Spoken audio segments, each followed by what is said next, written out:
Yes, ya. Oke, kita mulai PA kita. Kita mau memuji nama Tuhan.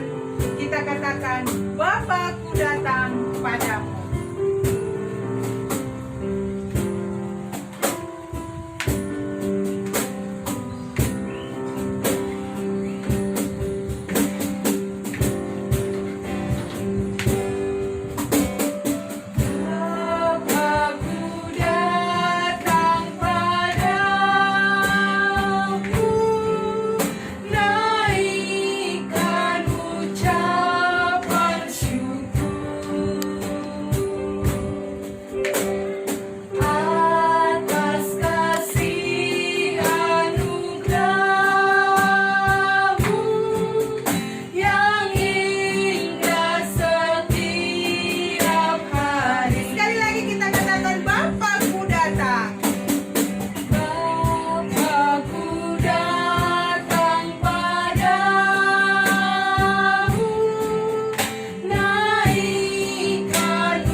Kami undang kita untuk bangkit berdiri.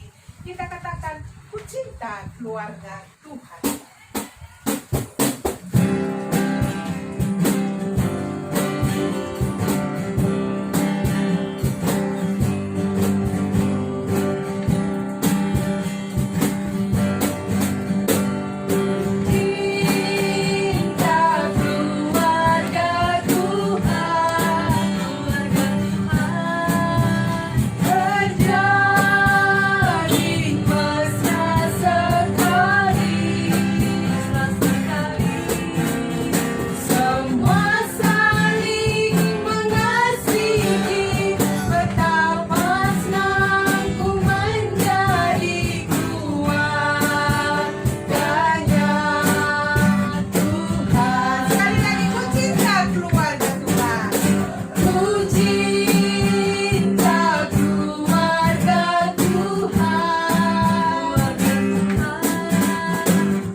Memuji nama Tuhan, kita mau menyembah Tuhan, kita mau mendengarkan firman Tuhan.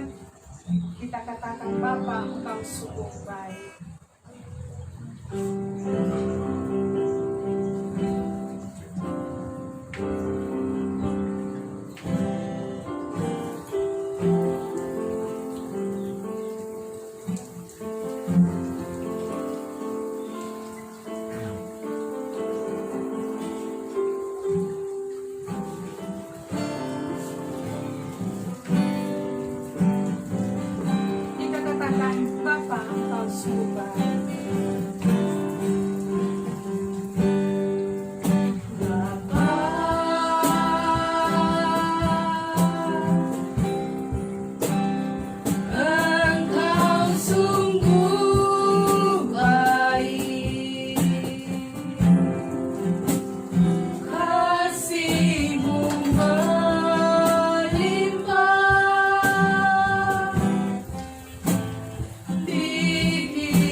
kerajaan surga. Puji syukur kami panjatkan kehadirat-Mu Tuhan, karena Engkau baik di dalam kehidupan kami. Dan di sore hari ini, kami mau memulai Jumat ceria kami. Berkati semua anak-anak kami Tuhan, dimanapun mereka berada, dari rumah mereka masing-masing. Biar setiap hari Jumat, Tuhan yang mengingatkan kami untuk tetap beribadah kepada Tuhan. Walaupun situasi dan kondisi seperti ini, tetapi kami tetap semangat memuji Tuhan dari rumah kami masing-masing. Kami mau mendengarkan sebagian firman-Mu. Berkati anak-anak kami yang dari rumah yang mendengarkan. Begitu juga hamba-Mu yang menaburkan firman Tuhan. Dalam nama Tuhan Yesus Kristus kami sudah berdoa. Amin. Shalom anak-anak sekolah minggu. Kami ada menjadi berkat. Ya, kita tetap ceria di Jumat yang ceria ini. Ya, walaupun situasi kita berbeda, yang biasanya kita ibadah bersama-sama, tetapi ini kita harus sendiri di rumah kita, ditemani dengan orang tua kita. Tetapi tidak mengurangi sukacita kita. Kita membaca firman Tuhan yang diambil dari Markus 10 ayat 17 sampai 27. Ibu baca firman Tuhan dari Markus 10 ayat 17 sampai 27. Orang kaya sukar masuk kerajaan Allah. Pada waktu Yesus berangkat untuk meneruskan perjalanannya, datanglah seorang berlari-lari mendapatkan dia, dan sambil bertelut di hadapannya, ia bertanya, "Guru yang baik, apa yang harus perbuat untuk memperoleh hidup yang kekal?" Jawab Yesus, "Mengapa engkau katakan aku baik? Tidak seorang pun yang baik selain daripada Allah saja. Engkau tentu mengetahui segala perintah Allah. Jangan membunuh, jangan berzina, jangan mencuri, jangan mengucapkan saksi dusta, jangan mengurangi hak orang lain, hormati ayahmu dan ibumu." Lalu kata orang itu kepadanya, "Guru, semuanya itu sudah kuturuti sejak aku masih muda." Tetapi Yesus memandang dia dan menaruh kasihan kepadanya. Lalu berkata kepadanya, "Hanya satu lagi kekuranganmu. Pergilah, juallah yang kau miliki dan berikan itu kepada orang-orang miskin. Maka engkau akan beroleh harta surga. Kemudian datanglah kemari dan ikutlah aku." Mendengar perkataan ia menjadi kecewa, lalu pergi dengan sedih, sebab ia banyak hartanya. Lalu Yesus memandang murid-muridnya di sekelilingnya dan berkata kepada mereka, "Alangkah sukarnya orang yang barusan masuk ke dalam kerajaan Allah." Murid-muridnya tercengang mendengar perkataannya itu. Tetapi Yesus menyambung lagi, "Anak-anakku, alangkah sukarnya masuk ke dalam kerajaan Allah. Lebih mudah seekor unta melewati lubang jarum daripada seorang kaya masuk ke dalam kerajaan Allah." Mereka makin gempar dan berkata seorang kepada yang lain, "Jika demikian, siapa yang dapat diselamatkan?" Yesus memandang mereka dan berkata, "Bagi manusia itu mungkin, tetapi bukan demikian bagi Allah, sebab segala sesuatu adalah mungkin bagi Allah." Kalau kita mau bertanya mengenai harta yang paling berharga, pasti orang mau menunjukkannya itu emas, berlian, mobil mewah, ataupun istana sekalipun. Tapi kalau kita tanya sama orang tua kita, kalau siapa harta yang paling berharga, itu pasti anaknya. Jadi, untuk mendapatkan harta yang paling berharga itu, kita bisa melakukan berbagai cara. Bekerja keras untuk mendapatkan apa yang menjadi paling berharga dalam hidup kita. Jadi hari ini anak-anak sekolah minggu, kita belajar mengenai harta yang paling berharga. Jadi apakah harta yang paling berharga itu menurut kita? Berdasarkan bacaan kita, yang tema kita hari ini adalah harta yang paling berharga. Kalau kita lihat tadi bacaan kita menceritakan ada seorang pemuda yang sudah dewasa, dia berlari mengejar Tuhan Yesus. Dengan halangan sekuat tenaga dia berlari dan bertanya, "Tuhan, apakah yang dapat aku lakukan supaya aku masuk ke dalam kerajaan surga atau untuk dapat hidup yang kekal?" Tapi Yesus berkata, "Oh, kalau kamu mau masuk ke dalam kerajaan surga, ya, kamu tidak boleh mencuri, tidak boleh membunuh, tidak boleh berbohong, tidak boleh bersaksi dusta, dan hormat kepada ayahmu dan hormati juga ibumu." Si orang ini langsung bertanya dengan gembiranya, "Oh, kalau itu Tuhan sudah kulakukan sejak dari aku masih muda." Ya, si anak muda ini bangga karena dia sudah melakukan semua apa yang dikatakan Tuhan Yesus dan dia akan mendapatkan hidup yang kekal. Tapi mendengar perkataannya itu, Tuhan Yesus sangat sedih. Dia mengatakan, "Hanya satu lagi yang belum kamu lakukan." Dia berpikir, apa yang belum kulakukan? Tuhan berkata, "Juallah apa yang kamu miliki dan berikanlah itu kepada orang miskin. Setelah itu, datanglah kepadaku dan ikutlah dengan aku." Mendengar perkataan itu, si orang tadi sangat sedih sekali. Kenapa ya adik-adik? Kenapa dia sedih mendengar perkataan Tuhan Yesus? Karena dia banyak hartanya. Banyak harta yang mau dijualnya. Ya. Kalau untuk menjual hartanya itu, dia sangat sedih sekali. Karena itulah paling berharga menurut dia di dalam hidupnya. Harta, uang, itu bisa membahagiakan kita. Tetapi bukan segalanya bagi kita. Dengan adanya harta kita, dengan adanya uang kita, bisa kita gunakan untuk menolong orang lain. Orang itu tidak mengetahui bahwa harta yang paling berharga dalam hidup kita adalah firman Tuhan. Anak-anak sekolah minggu, coba katakan bahwa harta yang paling berharga di dalam hidup kita adalah firman Tuhan. Karena dari firman Tuhan itu, kita semuanya bisa kecukupan. Rajin berdoa di masa pandemi seperti ini, rajin baca kitab suci, ya, dari rumah, biarpun dari rumah. Kalau kita mau buka HP, jangan hanya YouTube saja, misalnya main-main game yang kita buka, tapi baca mengenai firman Tuhan.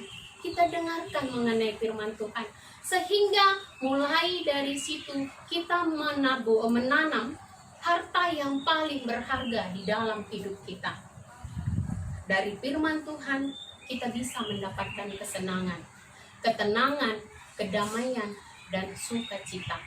Karena firman Tuhan bisa memberikan segalanya di dalam hidup kita. Bukan seperti orang dewasa tadi yang Yesus mengatakan, lebih mudah seekor unta masuk ke dalam lubang jarum daripada seorang kaya masuk ke dalam kerajaan surga. Buat anak-anak sekolah minggu, mulai dari sekarang kita mau menabung harta yang paling berharga di dalam hidup kita dengan melakukan kebaikan, membaca firman Tuhan, dan yang paling berharga itu adalah mengikut Yesus. Firman Tuhan penutup di hari ini, ya. Bagi manusia hal itu tidak mungkin, tetapi bukan demikian bagi Allah. Sebab segala sesuatu mungkin bagi Allah. Kita berdoa. Bapa dalam surga, terima kasih kami sudah mendengarkan firman-Mu. Mari Tuhan yang mengurapi kami, agar kami bisa mengumpulkan harta yang terindah, harta yang paling berharga di dalam hidup kami. Dalam nama Tuhan Yesus Kristus, kami sudah berdoa. Amin. Untuk mengakhiri ibadah kita, kami undang kita untuk bangkit berdiri, kita bernyanyi, jadi seperti anak kecil.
Bapa dalam surga, terima kasih Tuhan buat pujian firman-Mu yang sudah kami dengar. Kami berdoa buat setiap orang tua kami, berikan dia kesehatan, berkati pekerjaan, usaha apapun yang mereka lakukan yang seturut dengan kehendak Tuhan. Mari Tuhan yang membuat berhasil. Begitu juga Tuhan tambahkan kekuatan iman kami di dalam keluarga kesehatian. Dan tetap kami serahkan hidup kami ke dalam tangan pengasihan-Mu. Begitu juga Tuhan untuk Jumat Ceria yang Jumat depan buat hati kami untuk tetap mengikutinya. Dan begitu kami serahkan hidup kami dalam tangan pengasihan-Mu. Di dalam nama Tuhan Yesus Kristus kami sudah berdoa. Mari kita ucapkan doa Bapa kami. Bapa kami yang di surga, dikuduskanlah nama-Mu. Datanglah kerajaan-Mu, jadilah kehendak-Mu di bumi seperti di surga. Berikanlah kami pada hari ini makanan kami yang secukupnya, dan ampunilah kami akan kesalahan kami, seperti kami juga mengampuni orang yang bersalah kepada kami. Dan janganlah membawa kami ke dalam pencobaan, tetapi lepaskanlah kami daripada yang jahat. Karena Engkau yang punya kerajaan, dan kuasa, dan kemuliaan sampai selama-lamanya. Amin. Bapa, terima kasih.